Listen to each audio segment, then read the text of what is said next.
very easily. But going back to the project, I think that is the main thing that we should focus on today. So excuse me just for a second. So if you take a look at this left column, transactions and profiles, those are obviously the transactions. The profiles are your setups. Right. The processes are the major business functions associated with this discipline, which in this case is project accounting. Those are the things that you can automate with the scheduling tools. Okay. Inquiries are like those generic inquiries we just showed you and other ones. Mm-hmm. The out-of-the-box printed forms. You see all the reports. And then on the right's the preferences. So those are, how you set up rate tables and all of that. Those are your one-time setups, right? Per project. Right. You got all the filtering. So I just wanted to spend a little time on this to show you the maturity of the product. Right. Right? Because I made the claim it's a lot like Solomon, and Solomon's go-to was that it had project accounting, a lot better than Sage or Great Plains or whatever. Well, here you go. This is a very strong project tool. And they've kind of caught up to Acumatica. There's a couple things that Kathleen can point out later what it doesn't have, but it's got most of what you get right out of the box with Solomon. Okay. Thank you, Eric. Oh, no problem.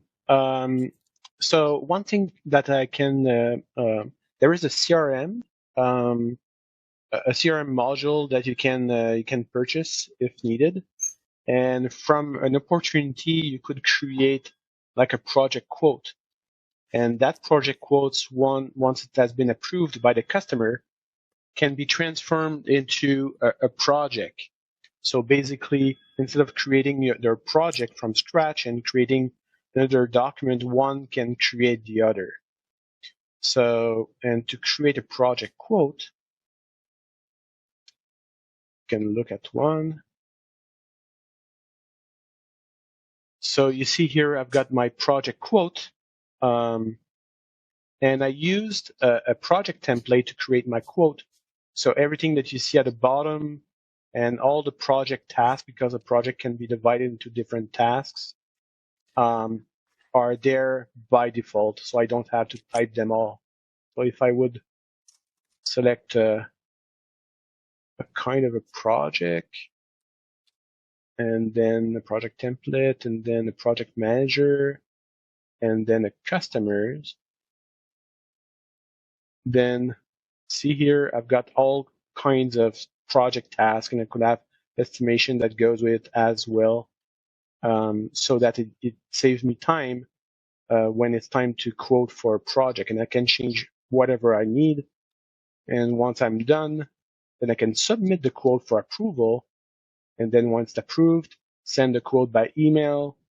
And then once approved again, I can convert that to a real project. And so all the submit the quote for approval was an internal approval process, multiple steps. Yeah. Then it gets approved by the bosses. Okay, yeah, we like the number, blah, blah. Then you email it to the customer. And then that email, by the way, could be with something like DocuSign. Because, again, the Internet of Things allows you to integrate tools like DocuSign to Acumatica.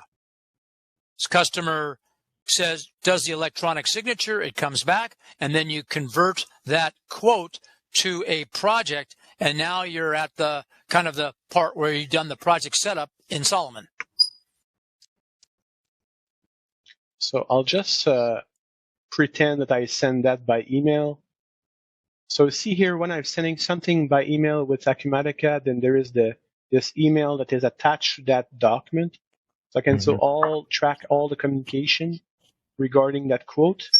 So even if the customer would reply to that email, then that reply would be kept into Acumatica.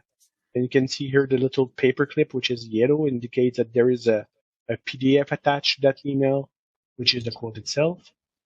And so all the communication inbound and outbound will be kept within Acumatica. So when it's time to convert that into a project, then this will be highlighted. So there are multiple workflow, and you can change that workflow if needed. Okay. So then I'll just, because of the time, I'll just look at an existing project, and will be good. Hold on. So this is there are a lot of fields, and depending of the preferences or the configuration that you put in place, then some of the fields may disappear. In addition to, depending on your access rate, fields can disappear. So the access rate is really granular, meaning that you can go at the field level. So if you don't want people to see these numbers, and as an example, then they won't be there at all. If you remove the access to, let's say you will remove the access to the actual expenses, then that line would go away and the margin will go up. So the system can change dynamically depending of the place that you have.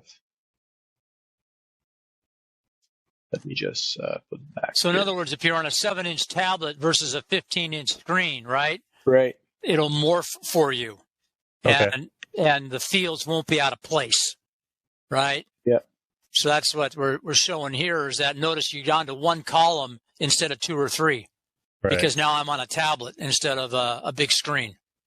Okay. So this is very important because of that, and also because of the access rate. So you don't have gray spots, empty gray spots showing people that they don't have the access rate. Yeah. So like, hey, Daryl, how come I got cut out of seeing the margin? Right. that phone call doesn't, not that it won't happen, but at least they won't know they're missing something by a gray spot on the screen. Exactly. And by the way, I just forgot, but Acumatica can support multiple companies, right? And you have inter-billing that you can put in place. So one company can bill expenses to the other one, and so on and so forth. And so here in that company, organization, I've got 3 companies that are divided into, 2 of them are divided into 2 branches. So I can switch, because I have the access to these companies, I can switch from one to the other. And you can notice that the color changed. So it's a good visual indication that you're not in the same company. So going back to my hotel. So like back to our $40,000 a year subscription fee. If you got 40 companies, one can pay for it, but then it'll auto allocate for 1,000 across all the 40 companies. Okay. Take the sting out of the 40. Yeah. I got a few more than that. Fair enough. Well, then even better. We're down to $200 a year. Yeah. Okay. Okay. So going back to our project maintenance, you can see here the different address, because the address can be different from the address of the customer, the exact site of this place where we're doing the project at, and you can even put the latitude in long. How do you pronounce that in English? Anyway, Longitude. Thank you. And so you have all the allocation rules. So all the different tasks that you have can have a different allocation rule and different billing rule as well. So I don't know how you bill your project, but we can have like time and material, cost plus, progress billing. So all of the above. All of the above, yes. Yeah. So I have okay. So we have all of this. And then for each one, you can have the dates and the completion rate. We have the revenue budget. So you can have like a original budget amount, the committed amount, the invoice amount, completed. And as I said earlier, you can remove some columns. The retained amount, so retainage and all that good stuff. The revised budget amount can be justified by change requests and change orders. So you have this workflow that you can put in place. So you have change requests that once approved get transformed into change orders that once approved will change the revised budget, but the original will stay there. So if you have extras that you want to bill for, then they will be justified by change requests and change orders. Okay. The cost budget is almost the same thing as the revenue budget, so you can split it into different components as well. And one thing that is very good is that all the transactions that you are seeing, you can always justify them by a click of a button. So if I want to see where this 25 million comes from, I can click on View Transaction, so it will list the invoices. Okay. And I have here like a mini P&L that we can look at.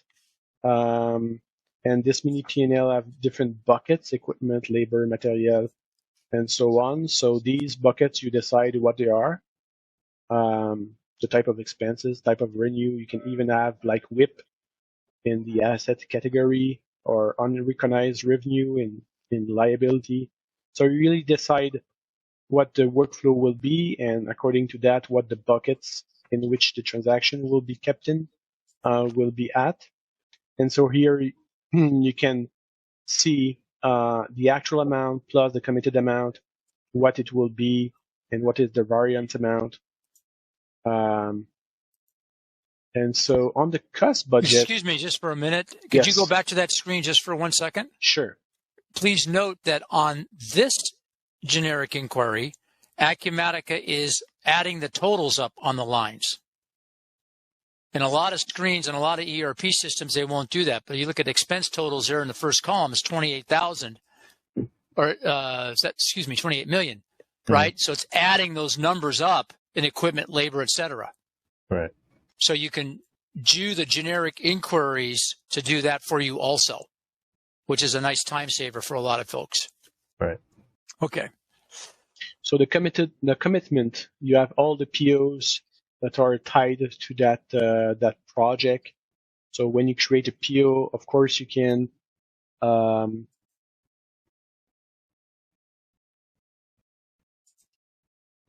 assign on a PO a project and a project task. So here, project and project task at the line level.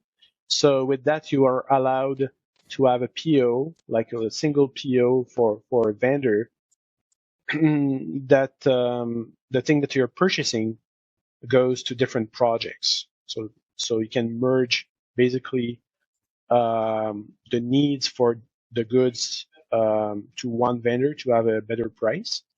Mm-hmm. But at the same time, split it by project, so each project will have its own good, and you'll see that on the project screen. And as you can see here, you also have the change orders. So if that PO would come from a change order, then you would see the corresponding change order here. And so every transactions are always related together in Acumatica.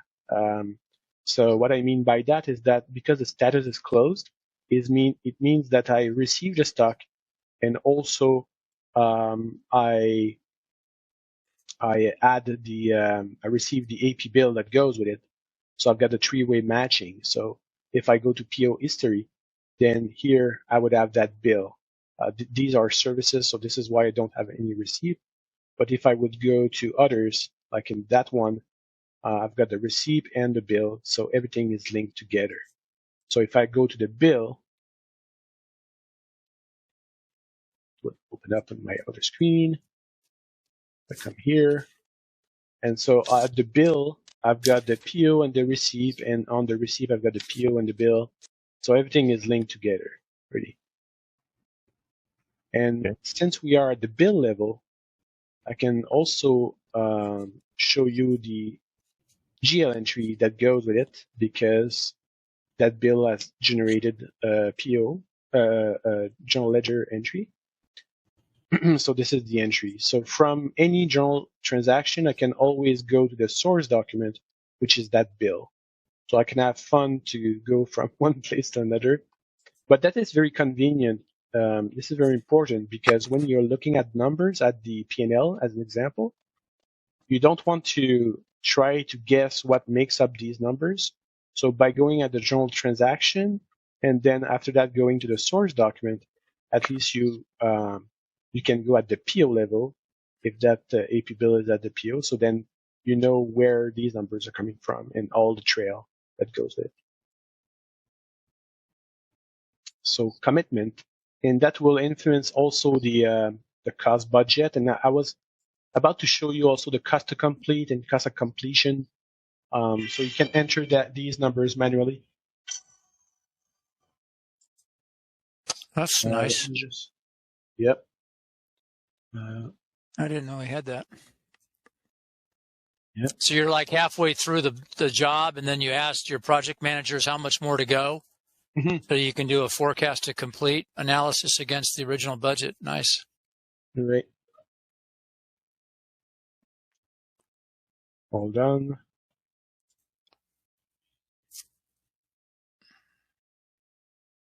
I'm taking the plane tonight, so yeah. So change requests, we've seen that. Activities, all the time that I traveled and all the time that I traveled, the time that I booked, like the time cards against that project that are there. All the emails, all the tasks, so I can assign tasks regarding that project to people, either to myself or other people from my organization, so they can then it goes that route. And then you have the employees that work on that project. So you can restrict the access to certain employees only on that project that can book time.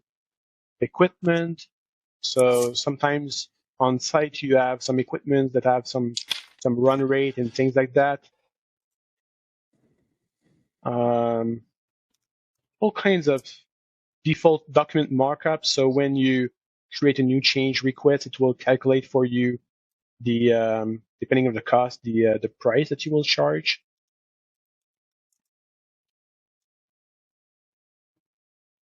And then you have the attribute. This is very handy because sometimes you need some additional information that are not already there. There are how do you say that? Many information that are already there, but maybe you need the type of work that needs to be done on that project or the type of project, and this is something that doesn't exist. So you can create these information very quickly. So let's say that you want to do that. Excuse me just for a second, Eric. Yep. So you see that note where it said attribute right there? Right. Daryl, what that is unlimited user-defined fields. So you're saying, we're doing two things here. Thing number one is we're saying on a project, you want to make sure that you have an expense markup percentage, a project burden percentage, that who's ever doing the job has factored in these functions. So you are putting those steps as attributes into Acumatica, and then you have the ability to make them required or not. But you could do things like on the sales side, you want to capture information on your prospect and whether they're a company under 5 million, between 5 and 10 million, etc. So within every discipline of the Acumatica ERP, you can add these user-defined fields called attributes and make them part of the data gathering or the process flow, make them required or not. And when you add them, the good news is it automatically goes to the tables so that then you can report on them. And you don't have to tie them to the tables to report on them. It's automatically done for you. And then they're available for those generic inquiries. So it's really inexpensive to add a user-defined field and then report on it. Make sense? Yes. So very nice. People like that a lot. And then you can see under the control type, it can be yes or no. It can be text only. It can be pick one from a list or pick multiples from a list, which are the 4 different value types that go into a field. So what I just did that for my project. I want that field to be there. So now if I go to my hotel, then just like that, I created my field, my new field. I could have put a sort order and things like that, but just for the, and then when I come here, I can add that field in that list. And then. So just like, yeah, there you go. Just like Acumatica, check that. Solomon has a customization module. It's just baked into Acumatica. You get it when you buy the financials. There you go. So I can put that. Filter for everything that is good, right? So I could do a pivot table and things like that, and all kinds of good things. Right? So there you go, right? And I can even use my attributes in my calculations of an allocation. So, for example, if I want to have an expense markup percentage that varies from project, if I put 15, then the system will mark up my expenses of 15%. So these are examples that you can put in place so that if you need them, it's there. You can do it as an attribute instead of a rate table, I guess. Huh? Yeah, you could. Well, typically, it depends. The complexity. Sometimes the rate tables are a bit complex. Right. So if it's a percentage like this, then sometimes it's easier by attribute. It really depends on the situation. And then you have approval details, because before starting to put this project active, you can it can need an approval or require an approval depending of the conditions that you put in place. So this is who has been assigned to be the approval and then who approved it, because sometimes people take vacation and then when somebody is on vacation, then all the people you can put some people that can approve on behalf of somebody else.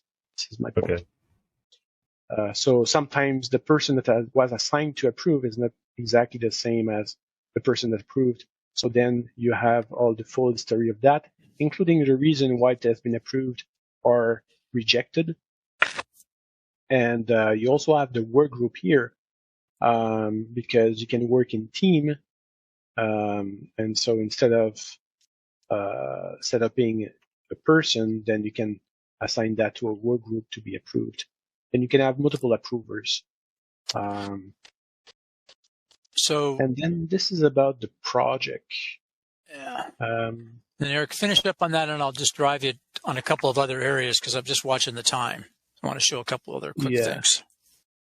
If I could just bring up this is great. A financial report.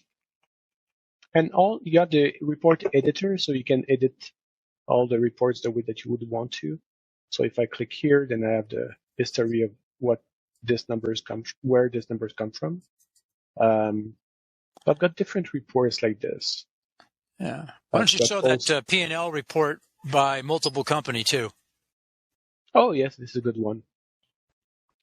So one thing that's important for a client that's a SL is that you just letting them know that the financials that you do on the general ledger is open for the project reports also, which I think is very, very important. Okay, cool. Great. And so here's a P&L report consolidated, and then you click any of the buttons and the numbers come up for the individual companies or subsidiaries. Okay. Or you can have it also on the other way by location, add it by branch. There you go. So you see the different branches as columns, and then you can compare them together. So this is another view. All right. So why don't we go to time card for a second? Sure. We'll do that. I'll show you a couple things. So we got employee time cards, and they're designed for easily sorting, so different employees see only their projects, that kind of thing. Right. It's all web-based, so you can kind of lay it out how you want them to put their time in, whether it's by the hour or by the day and that type of stuff. And then do you have the mobile app real quick to show a picture or something like that? Sure. Hold on. So within Acumatica, Daryl, you can go to the App Store in Android or Apple, download Acumatica. And then you get the Acumatica app on your smartphone.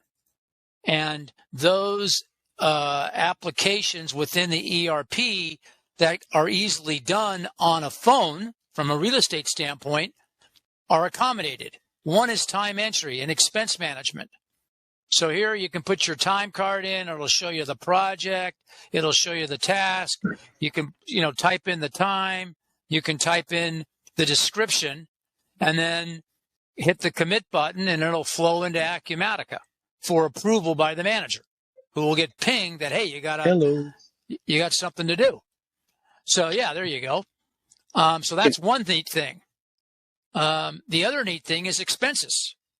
So you can use the camera on the phone to take pictures of the invoice, like the restaurant fee or the hotel fee, etc., and attach that file to the expense report. So it's kind of cool. And then again, that will go in, and it'll either go and the manager, he or she can either look on their phone to do the approval, or if they're in Acumatica every day, they would, go to a list and say, here's the stuff you got to approve today, with all the attendant attachments associated with it. So see, it just recognized the amount and the date and description. So I don't have to type in, and the system will recognize the taxes. And it's work even if you're working in English. my Acumatica on my phone is in French because my phone is in French. But if I would turn that back to English, then it would be in English. So that's fine. This all looks nice and user friendly and all that stuff, but from having to fend off attacks to our financial system, we went to 2FA. How does this secure our data to where, there's certain levels of security that you have to use to get to this kind of stuff? I guarantee you we're not just going to open up we currently don't open our financial up to any sort of just app. Does it function with some sort of 2FA or additional security levels, or what's in place? Yes, you have two-level authentication. Okay. Complete within Acumatica. Awesome. Yep. So, and then knock on wood, there's been no security issues either. I can follow up separately with all the security levels. There's like 5 levels of security on the SaaS. And if you go private cloud, then we can, differentiate the two. But you definitely have the 2-level authentication, because that was a big requirement, as you just mentioned. Right. Right. Let's see. Another thing, could you, let's see, just drag and drop a file in. We haven't done that. Sure. So in your business, if you, Daryl, have lots of non-ERP documents, like PDFs and the like, notice up there in the top right, you've got notes, files, customization, and tools. Right. That files allows you to drag and drop any file, any electronic file from, a directory, etc., into Acumatica. And so when you drag it, It just drops into there, notice it said file 1, and there it is. And So then you can keep that under rev control. Okay. I'm sorry, you asked. Was you going to ask a question? I didn't mean to interrupt. No, that's fine. That's like you can put in this case, project-related documents, whether they're emails or whatever, but you can drop files into it. But I'm assuming on the financial side, accountant does his journal entries or whatever, they can drop a file in that has all the backup for the journal entry into the. That is absolutely correct. Yep. Okay. So you can on and the does project. it matter? Does it matter what status, say, the journal entries in, or the AP voucher batch, or whatever? Okay. So if they've already posted something all the way through, they can still go back and add files into it. Yes. Sweet. So which is cool. You can keep revisions of the data too. So if you have, I'm not sure about your business, but if you've got like specifications, engineering services specifications, version 1, 2, 3, you can keep those in there, right? So the whole notion of a single source of data is one of the goals of the Acumatica offering. So yeah, that's what I'm seeing. Yeah. Now, Eric, along those lines, can you show the reading of an invoice? We showed you the reading of the invoice on the phone, but we also have this cool feature here. I'm not able to show it. All right, so I'll just explain it. So the email comes in, and it's got the PDF on it from, the gas and electric company. Right. And the system automatically reads the form. Right. First time, you have to help it. Second time, it's got it memorized. And then it posts the fees to Acumatica. And then if you have allocation rules, you can do the schedule tool, and it will auto-allocate for you. So that's a really huge time saver. And we use an extractor system on our D365 system and some other similar type system on one of our GP systems we manage. Right. But yeah, and I'm looking to do that for our current corporate system, which is why I brought it up at the beginning, because that's something on my to-do list. Good. Well, I've got a little day in the life video on that, so I'll send that to you. All right? Rather than take time here. So then the next thing, if you don't mind, Eric, go to the request and requisition system. So while he's doing that, though, yep. The system, I'm assuming, can do ACH payments and stuff directly from. Yes. Okay. Yeah, okay. I mean, we may have to write the API to the bank, right? But all that is set up. So there are some banks that have, obviously it's secure. Right. So we've had to. There's some development costs or API writing costs, but the answer is yeah. Yeah, the minimum I'd want a nacho file produced that we could send out. So, it doesn't have to go directly from the system, but I need to be able to produce the nacho file. Gotcha. That's in the product. Okay, perfect. Okay, continue on. All right. So then we have, people can make a request we have a complete requisitions module. And you can put in all of the requests, and it can be multiple people. And then you have unlimited tiers of approvals. And then when the request is approved, it turns into, the requisition is approved. It then automatically can get transferred into a purchase order. And so then the purchase order, you've got a history through the drill abouts to get who requested it, who approved it, etc. And people really like this feature. And then when it becomes a purchase order, you can also go through purchase order approvals, because in one case, you're approving something to be bought. In the second case, on the PO side, you're approving something to be paid for.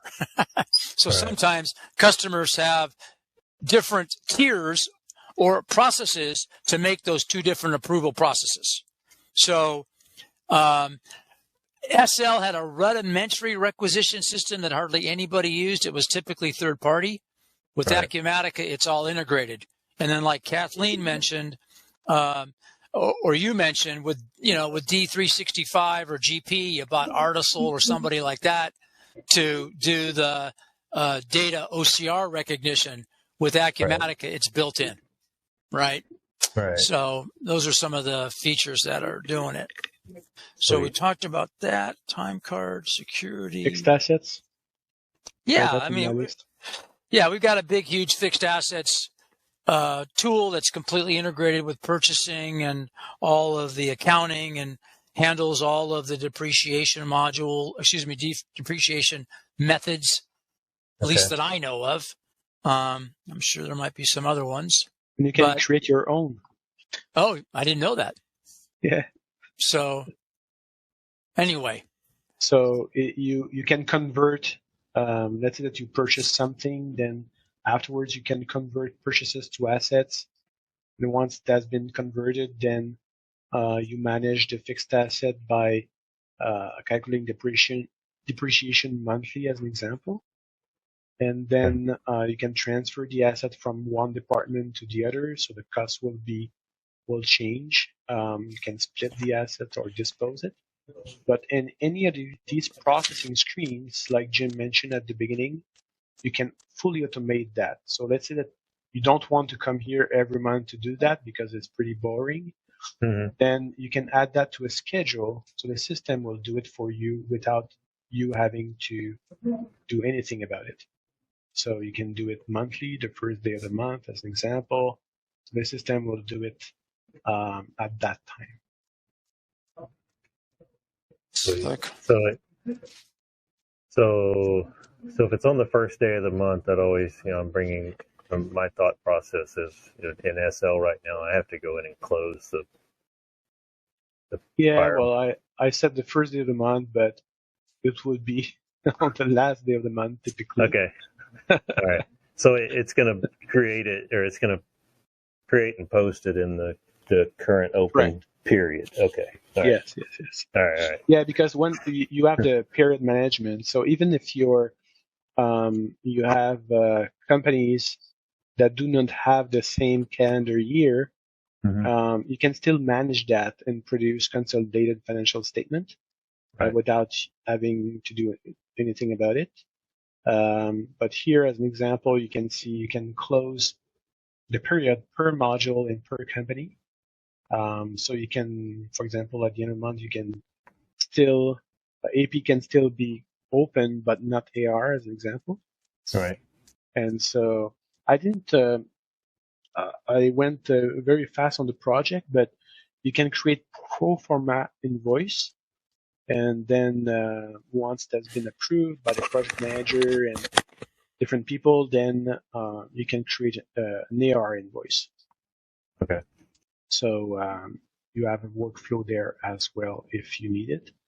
And so you can, depending on the module that you're using, then you can close by module and you can even lock the period. So lock is a higher step. Which means that that you have to unlock before being able to for the supervisor to do any entry in that period.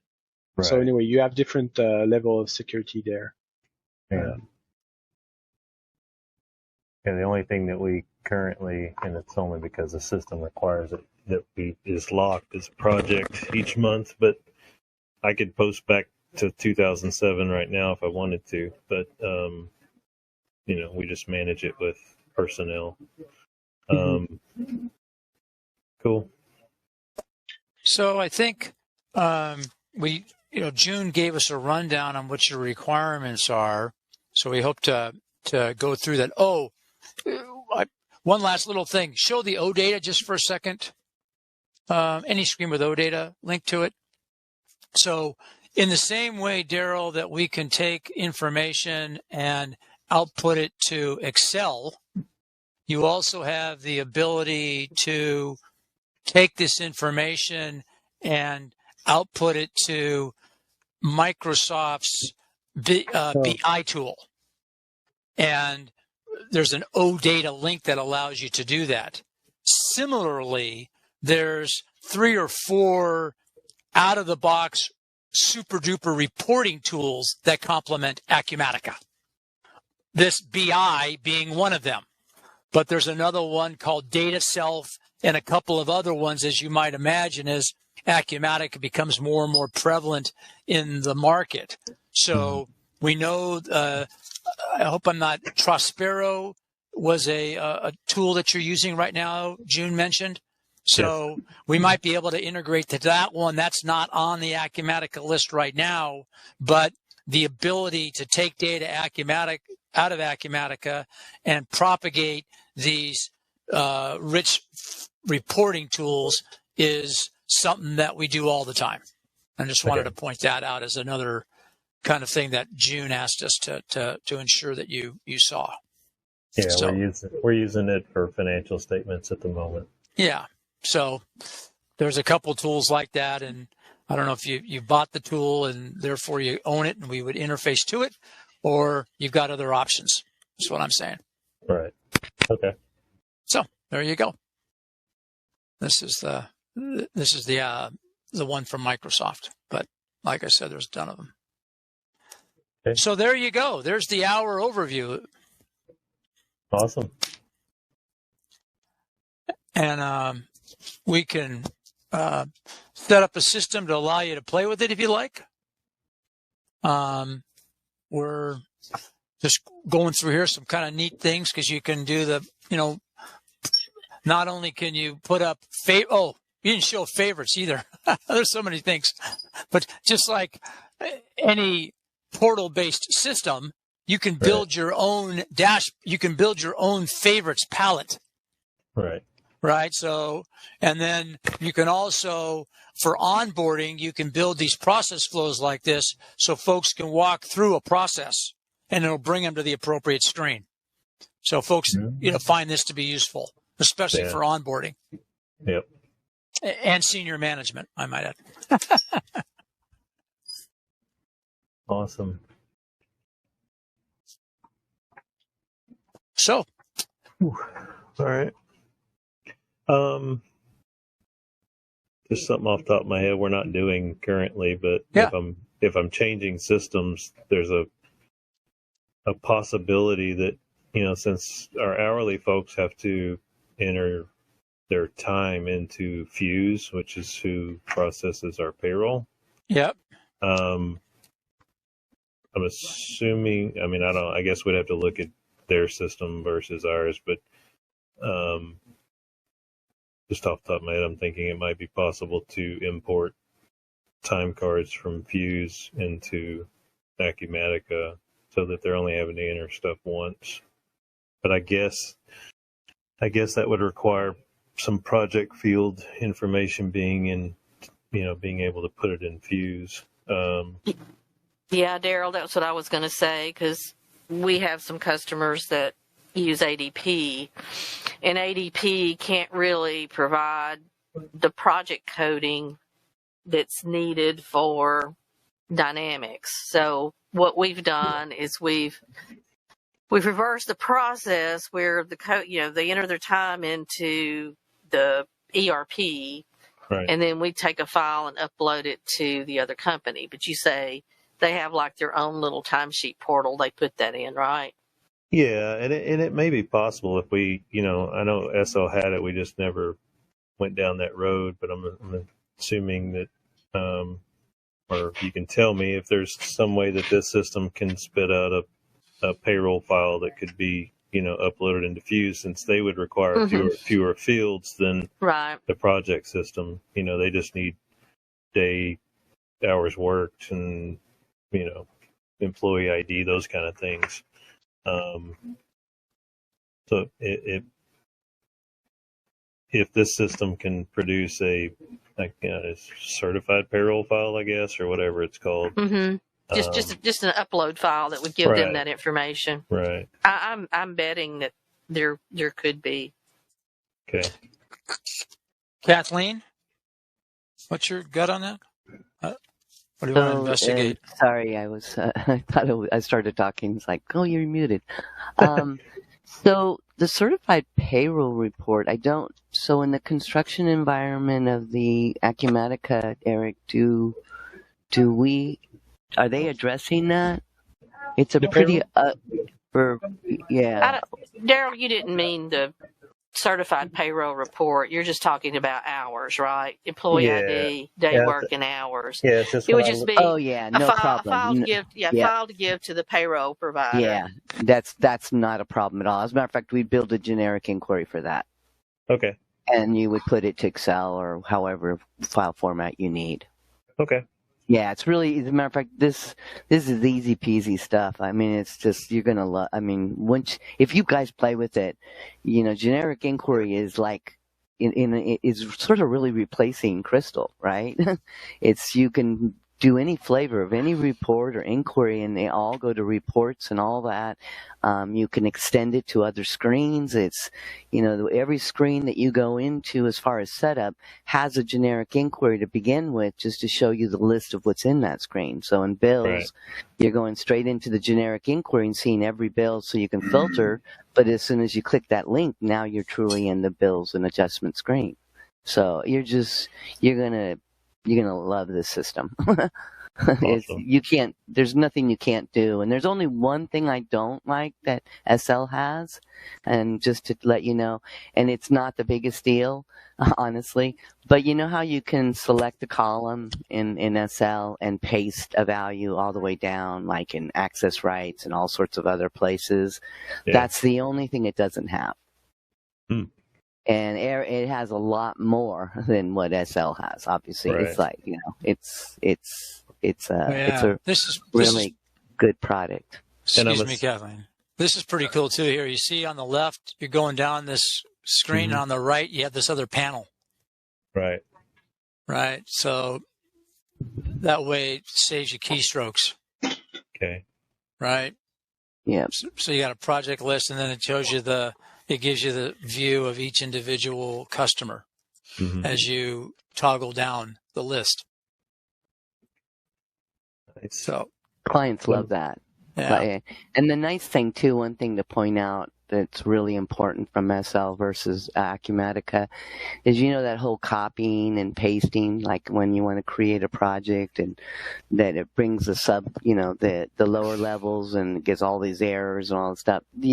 In this product, when you copy and paste, it will do everything, and there is no system issues where, that certain fields that should be normally populated with a new project, like an attribute, none of that stuff would automatically go through. It would still force you to do the things, and doesn't have any integrity issues from copying and pasting at all.